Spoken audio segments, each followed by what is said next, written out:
అందరికీ నమస్కారం అండి. జయగురుదత్త ఎస్విఎస్ ఛానల్కి స్వాగతం సుస్వాగతం. ఈరోజు మహాశివరాత్రి పర్వదిన సందర్భంగా జయగురుదత్త ఎస్విఎస్ ప్రేక్షకులందరికీ మహాశివరాత్రి శుభాకాంక్షలను తెలియజేసుకుంటున్నానండి. ఈరోజు పరమశివుని యొక్క అష్టమూర్తుల గురించి విందాం. ఇప్పుడు మొదటిగా ఏక్రామేశ్వరుడు అనే దాని గురించి అష్టమూర్తి గురించి విందాం. ఇది పృథ్వీతత్వ లింగము. పంచభూతాల పేర్లతో ప్రసిద్ధి చెందిన శివాలయాల్లో పృథ్వీలింగం దక్షిణ భారతదేశం శివకంచిలో ఉన్నది. కంజీవరంకు కొంత దూరంలో సర్వతీర్థమనే సరోవరం తీరాన ఏక్రామేశ్వర స్వామి ఆలయం ఉంది. ప్రధాన మందిరంలో 3 ద్వారాలు దాటాక లోపల శ్రీ ఏక్రామేశ్వర శివలింగం మనకు దర్శనమిస్తుంది. శివలింగం నలుపు రంగులో ఉంటుంది, కానీ వెనుక పార్వతీ పరమేశ్వరుల విగ్రహాలు ఉన్నాయి. కామేశ్వర స్వామికి జలంతో అభిషేకం చేయరు, మల్లెపూలు సుగంధ తైలాలతో అభిషేకిస్తారు. ఈ స్వామి ప్రాశస్త్యాన్ని ఇలా చెబుతారు. ఒకమారు పార్వతీదేవి పరమేశ్వరుని కళ్ళను తన చేతులతో కప్పిందట. తత్ఫలితంగా 3 లోకాల్లో గాఢాంధకారం వ్యాపించింది. అకాలంలో ఏర్పడిన ఈ ప్రళయకార దృశ్యం చూసిన శివుడు ప్రాయశ్చిత్తంగా పార్వతీదేవిని తపస్సు చేయమని ఆదేశించాడు. స్వామి ఆజ్ఞను పాలించి ఇసుకతో శివలింగం అంటే సైకతలింగాన్ని చేసి పార్వతీదేవి ఉపాసించసాగింది. కఠోర తపస్సు చేసింది. ఆ సైకతలింగమే ఏక్రామేశ్వర లింగం. ఇప్పుడు రెండోదైన జంబుకేశ్వరుడు అంటే జలతత్వలింగం గురించి విందాం. పంచమహాతత్వాల లింగాలలో జలతత్వలింగం జంబుకేశ్వరుడు. తిరుచునాపల్లి శ్రీరంగము నుండి కొంత దూరాన ఒక జలప్రవాహంపై జంబుకేశ్వర లింగం స్థాపితమై ఉంది. లింగమూర్తి కింద నుండి పైకి జలం ఊరుతుంటుంది. దేవాలయంలో బయట ఉన్న జంబూ వృక్షాలకు వైశిష్టం ఉంది. స్థాపత్య శిల్పకళ దృష్ట్యా ఈ దేవాలయం శ్రేష్టమైన నిర్మాణం. ఈ మహిమతోనే స్వామికి జంబుకేశ్వరుడు అనే పేరు వచ్చింది. ఇప్పుడు మూడోది అరుణాచలేశ్వరుడు అంటే తేజోతత్వలింగం గురించి విందాం. అరుణాచలేశ్వర శివాలయం చాలా విశాలమైనది. మందిర గోపురం దక్షిణ భారతదేశంలోని ఇతర గోపురాల కంటే వెడల్పైనది. పార్వతీదేవి కొంతకాలం అరుణాచల క్షేత్రంలో తపస్సు చేసిందని పురాణగాథ. ఆమె తపస్సుతో అగ్నిశిఖ రూపంలో తేజోలింగం ఉద్భవించింది. అదే అగ్నితత్వలింగమైందని ప్రాచీన విశ్వాసం. అరుణాచలంకు తమిళనామం తిరువన్నామలై అని. ఇప్పుడు నాలుగవదైన శ్రీకాళహస్తీశ్వరుడు వాయులింగ తత్వం గురించి విందాం. తిరుపతికి కొద్ది దూరంలో స్వర్ణముఖి నదీ తీరాన పరమశివుడు వాయులింగ రూపంలో శ్రీకాళహస్తీశ్వరుడై వెలిశాడు. ఆలయ గర్భగుడిలో భగవంతుని దర్శనం అఖండ దీపం వెలుగులో చేయాలి. ఇక్కడ శివుడు వాయువీచక రూపంలో దర్శనమిస్తాడు. దేవాలయం 4 వైపులా అనేక దేవీదేవతల మూర్తులు ఇక్కడ ప్రతిష్ఠితమై ఉన్నాయి. ఇక్కడ శివమూర్తి గుండ్రంగా ఉండక నలుచదరంగా ఉంటుంది. ప్రప్రథమంగా స్వామిని సాలీడు, సర్పం, ఏనుగు పూజించాయని, అందుచేత నాటి పేరు మీద శివుడు శ్రీకాళహస్తీశ్వరుడు అయ్యాడని భక్తుల ప్రగాఢ విశ్వాసం. అంటే ఇక్కడ శ్రీ అంటే సాలీడు, కాళ అంటే పాము, అస్థి అంటే ఏనుగు. ఈ మూడు చేత పూజించబడినవాడు కనుక ఇక్కడ శ్రీకాళహస్తీశ్వరుడు అనే నామం ఏర్పడింది. ఐదవది చిదంబరేశ్వరుడు ఆకాశతత్వ లింగం. చిదంబరం దక్షిణాదిలోని ప్రసిద్ధ పుణ్యక్షేత్రం. పరమశివుని ఆకాశతత్వం చిదంబరంలో ఉంది. కావేరీ నది ఒడ్డున సుందర ప్రకృతి ఒడిలో ఈ ఆలయ నిర్మాణం జరిగింది. ఇక్కడ గర్భగుడిలో ఏ విగ్రహమూ లేదు. ప్రక్కనే గల మందిరంలో పరమ సుందరమైన తాండవ నృత్యంలోడైన నటరాజస్వామి నిజమందిరం ఇక్కడ నుంచి 5వ ప్రాకారంలో ఉంది. నటరాజస్వామి నృత్యముద్ర సువర్ణ విగ్రహం పరమసుందరం. స్వామికి కుడివైపు నల్లని గూటిలో ఒక యంత్రం స్థాపించమైనది. స్వర్ణహారాలు వేలాడుతుంటాయి. ఇది నీలం రంగులోని శూన్యాకాశతత్వలింగం. ఇక్కడ సాధారణంగా తెరవబడి ఉంటుంది. అభిషేక సమయంలోనే దర్శనం లభిస్తుంది. ఆలయంలో బంగారు తొడుగు వేసిన ఒక పెద్ద దక్షిణావర్త శంఖం కూడా భక్తులకు దర్శనమిస్తుంది. ఇప్పుడు 6వదైన యజమానమూర్తి పశుపతినాథుని యొక్క లింగం గురించి విందాం. అష్టమూర్తుల్లో నేపాల్లోని పశుపతినాథుడు యజమానమూర్తి ప్రతీక. శ్రీ పశుపతినాథుడు ఇక్కడ లింగ రూపంలో కాక మనుష్య విగ్రహ రూపంలో ఉంటాడు. ఈ లింగము ప్రాదుర్భావం గురించి ప్రసిద్ధ పురాణ కథ ఒకటి. శ్లేషాంతకం అనే వనంలో సిద్ధాచలం సమీపాన దేవనది వాగ్మతి తీరాన్న ఒక స్థలంలో కామధేనువుడు రోజు స్వేచ్ఛగా పాలధార వదిలేది. ఆ స్థలంలో శివుడు గుప్తంగా నివసించేవాడు. బ్రహ్మదేవుడు విష్ణువుతో కలిసి ఇక్కడికి వచ్చి స్వయంభూ దర్శనం చేసుకుని స్తుతించసాగాడు. బ్రహ్మ విష్ణువులు ఆ తేజోపుంజంపై రత్నమయమైన పంచముఖలింగం మూర్తిని స్థాపించి అక్కడ అలాగే ప్రతిష్ఠితై ఉండమని ప్రార్థించారు. ఇప్పుడు ఆ మణిమయ స్వరలింగం దర్శనం లభిస్తుంది. మందిర పరిసరాల్లో గణేశుడు, భైరవుడు, సూర్యుడు, విష్ణువు, వాసుకి, వాయుమంగళ, నీల సరస్వతి, శీతలాదేవి, అష్టమాతృక, నవగ్రహాలు, నీలకంఠుడు, వీరభద్రుడు, మహాకాళి, విరూపాక్షుడు, నంది, భృంగి మొదలైన దేవీదేవతల ప్రతిమలు ప్రతిష్ఠితమై ఉన్నాయి. ఇప్పుడు ఏడోదైన చంద్రమూర్తి లింగం గురించి విందాం.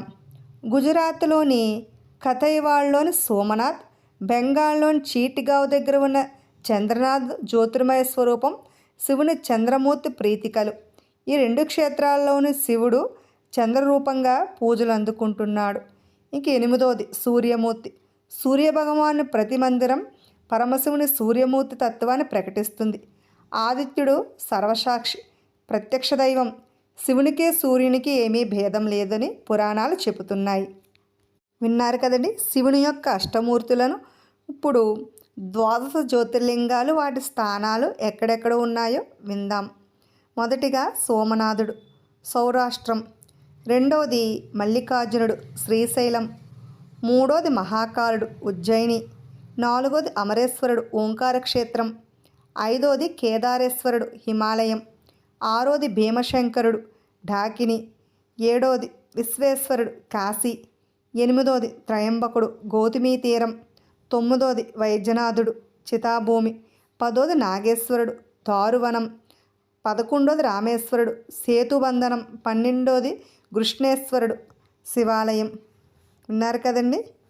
ఇప్పుడు శ్రీశైలంలో కాక శ్రీశైలంలోలాగే శ్రీకాళహస్తిలో శివలింగమును ఎందుకు తాకనివ్వరో విందాం. ఒక శ్రీశైలంలోనే కాదు, ఉత్తర భారతంలోని అనేక దేవాలయాల్లో మూల విరాట్ను తాకి నమస్కారం చేసే అలవాటు చాలా కాలంగా ఉంది. శ్రీశైలంలోనే కాదు, కాశీలో కూడా శివలింగానికి మనం అభిషేకం చేసి పూజ చేసే సాంప్రదాయం ఉంది. శ్రీకాళహస్తిలో శివునికు ప్రతి భక్తుడు తాకి అభిషేకం చేసే సాంప్రదాయం లేదు. అందరికీ ప్రతినిధిగా అర్చకులు అభిషేకం చేస్తారు. ఇది ఆయా ప్రాంతాల్లోని సాంప్రదాయాన్ని అనుసరించి ఉంటుంది. ఇప్పుడు మహారుద్రునికి ఏ అభిషేకాలు ఇష్టమో వాటి ఫలం ఏమిటో విందాం. ఆవు పాలతో అభిషేకిస్తే సౌఖ్యము, ఆవు పెరుగుతో ఆరోగ్యము, ఆవు నేతితో ఐశ్వర్యము, తేనెతో తేజోవృద్ధి ప్రసాదిస్తాడు. గంధోదకంతో పుత్రుణ్ణి, పుష్పోదకముతో భూమిని అందిస్తాడు. అలాగే సువర్ణ పూలతో దరిద్రనాశనము, నువ్వుల నూనెతో మృత్యుభయము లేకుండా చేస్తాడు. ద్రాక్షరస అభిషేకంతో కార్యసిద్ధి, పసుపు నీళ్లతో మంగళప్రదమైన శుభములను వినేలా చేస్తాడు ఆ పరమేశ్వరుడు. ఇప్పుడు రుద్రాక్షలు ఎవరికి ప్రతీకలో విందాం. ఏకముఖి రుద్రాక్ష పరమశివుడికి ప్రతీక. ద్విముఖి రుద్రాక్ష అర్ధనారీశ్వర స్వరూపము. త్రిముఖి రుద్రాక్ష అగ్నిదేవుడికి స్వరూపము. చతుర్ముఖి రుద్రాక్ష బ్రహ్మదేవుడి ప్రతీక. పంచముఖి రుద్రాక్ష మహామృత్యుజ్వాల అనగా కాలాగ్ని స్వరూపిణి. షణ్ముఖి రుద్రాక్ష కార్తికేయుని ప్రతీక.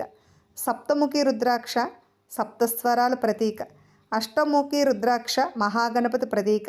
నవముఖి రుద్రాక్ష కనకదుర్గ ప్రతీక. దశముఖి రుద్రాక్ష శ్రీ మహావిష్ణువు యొక్క స్వరూపము. ఏకాదశముఖి రుద్రాక్ష మహేంద్రుడి ప్రతిరూపము. ద్వాదశిముఖి రుద్రాక్ష ఇంద్రునికి ప్రతీక. చతుర్దశిముఖి రుద్రాక్ష చిరంజీవి అయిన హనుమంతునికి ప్రతిరూపము. 22 ముఖాల రుద్రాక్షలు దొరుకుతాయని అంటారు. ఏ రుద్రాక్ష ధరించినా గంగాజలంతో శుద్ధి చేసి సంబంధిత మంత్రజపము చేసి సోమవారం ప్రాతకాలంలో ధరించాలని పురాణాల్లో చెప్పబడి ఉంది. ఇప్పుడు జ్యోతిర్లింగ దర్శన ఫలములేమిటో విందాం. సౌరాష్ట్ర సోమనాథుని దర్శించిన భోగభాగ్యాలు కలుగుతాయి. శ్రీశైల మల్లికార్జును సేవించిన సర్వదరిద్రాలు సంసిపోతాయి. ఉజ్జయిని మహాకాళుని కొలిచిన సర్వభయ పాపాలు హరించుకుపోతాయి. ఓంకారేశ్వరము అమరేశ్వరుని దర్శించిన ఇహపరాలు సౌఖ్యాన్ని ఇస్తాడు. పరలి వైద్యనాథలింగాన్ని సేవించిన అనేక దీర్ఘవ్యాధులు నయమవుతాయి. భీమేశ్వరము భీమలింగేశ్వర స్వామిని దర్శించిన శత్రుజయం కలిగి అకాల మృత్యు భయాలు తొలగిపోతాయి. రామేశ్వరము రామలింగేశ్వర స్వామిని దర్శించిన కాశీలో గంగాజలాన్ని అభిషేకించిన మహోన్నతమైన పుణ్యఫలం కలుగుతుంది. కర్మపదాన్ని కూడా పొందుతారు. ద్వారక నాగేశ్వరుని దర్శించిన మహాపాతకాలు ఉపపాతకాలు నశిస్తాయి. కాశీ విశ్వేశ్వరలింగాన్ని సేవించిన సమస్త కర్మబంధాల నుంచి విముక్తి కలుగుతుంది. నాసిక్ త్రయంబకేశ్వర స్వామిని కొలిచిన కోరికలు తీరుతాయి, అపవాదులు పోతాయి. హిమాలయ కేదారేశ్వరలింగాన్ని దర్శించిన వారు ముక్తిని పొందుతారు. వీరులు కృష్ణేశ్వరలింగాన్ని దర్శించిన ఇహపర భోగాలను అందివస్తుంది. శివునికి మారేడు దళాలంటే ఎందుకు ఇష్టమో ఇప్పుడు విందాం. ఏ దైవానికి ఇవి ఇష్టమని అనిష్టమని ఉండదు. బిల్వం అంటే మారేడు 3 కన్నుల ఆకారంతో ఉన్న పత్రాలతో శంకరుని పోలి ఉంటుందని, బిల్వాన్ని కోసాక 8 రోజుల పాటే వాడుకోవడం తప్పు కాదు కాబట్టి ఆ 8 అంకి ఈశ్వరుని అష్టమూర్తి విధానాన్ని తలపిస్తుంది. కాబట్టి బిల్వభస్మం అంటే ఆయుర్వేదంలోని ఔషధం. శరీరానికి జీర్ణలోపాన్ని నిద్రమాంద్యాన్ని తొలగిస్తుంది కాబట్టి బిల్వం శంకరునికి ఇష్టమన్నారు పెద్దలు. ఇప్పుడు శివాభిషేకం వాటి ఫలితాలేమిటో విందాం.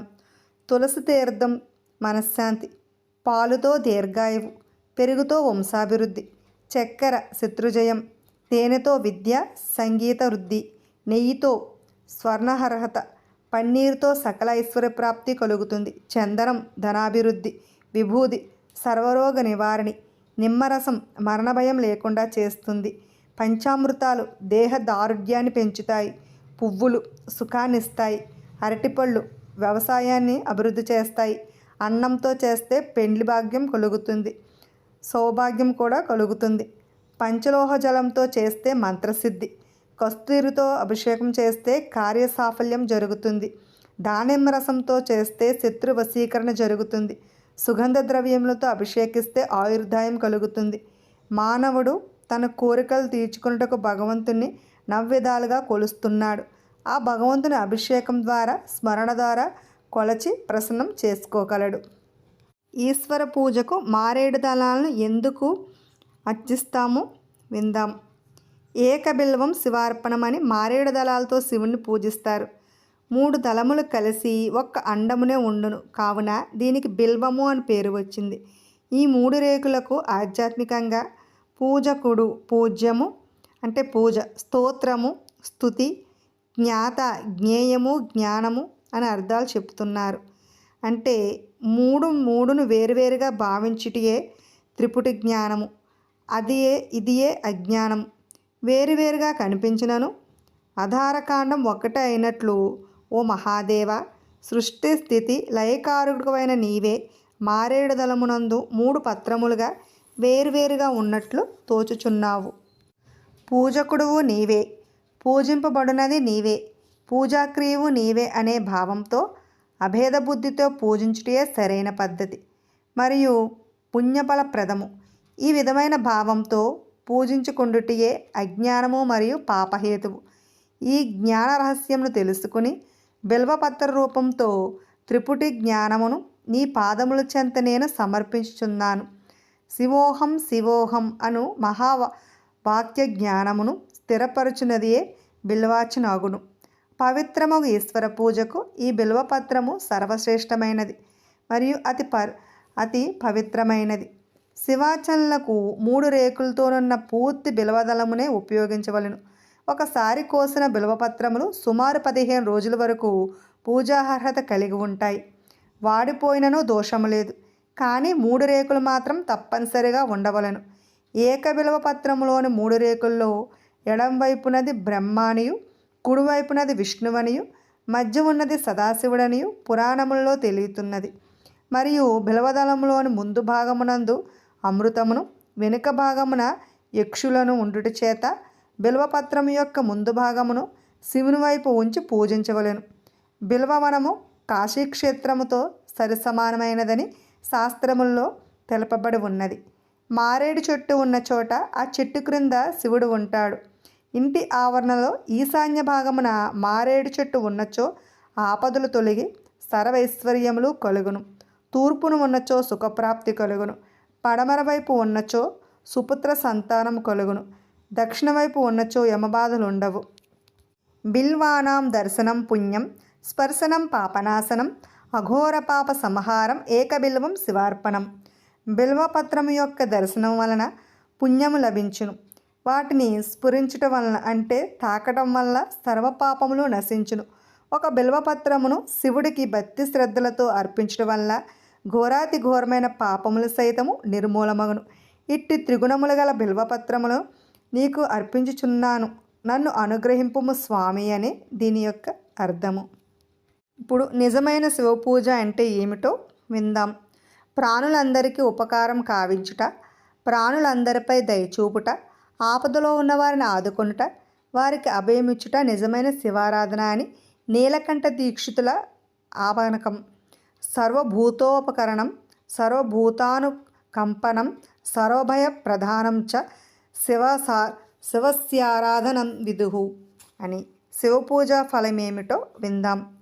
శివపూజ చేసిన పుణ్యాత్ములకు శివుడు వారి ఇంట మదించిన ఏనుగులను, వాయువేగముతో కూడిన గుర్రములను, చంద్రముఖులకు స్త్రీలను నివసింపచేయుతున్నాడని స్కాందపురాణములో చెప్పబడి ఉన్నది.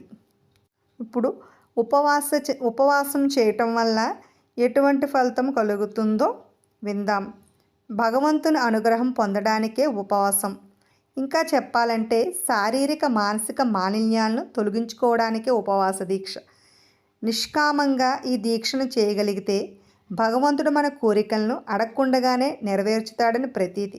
శరీరానికి అలసట కలిగితేనే మనసు స్థిరపడుతుంది. మనసు స్థిరపడి నిగ్రహాన్ని పొందితేనే ఆత్మజ్ఞానం కలుగుతుంది. ఆత్మజ్ఞానం పొందినప్పుడే ఓ మనిషి తనని తాను తెలుసుకుంటాడు. తనని తాను తెలుసుకోవడం అంటేనే దైవం గురించి తెలుసుకోవడం అన్నమాట. ఉపవాస దీక్ష రోజున పండ్లను పాలను స్వీకరిస్తూ పూర్తిగా దైవచింతనలోనే దీక్షా సమయాన్ని గడపాలి.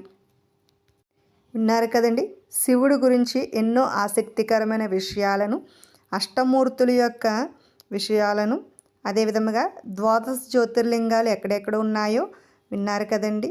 అదేవిధంగా శివుడికి సంబంధించిన అనేక విషయాలను తెలుసుకోవాలంటే మా ఛానల్ని సబ్స్క్రైబ్ చేసుకోండి.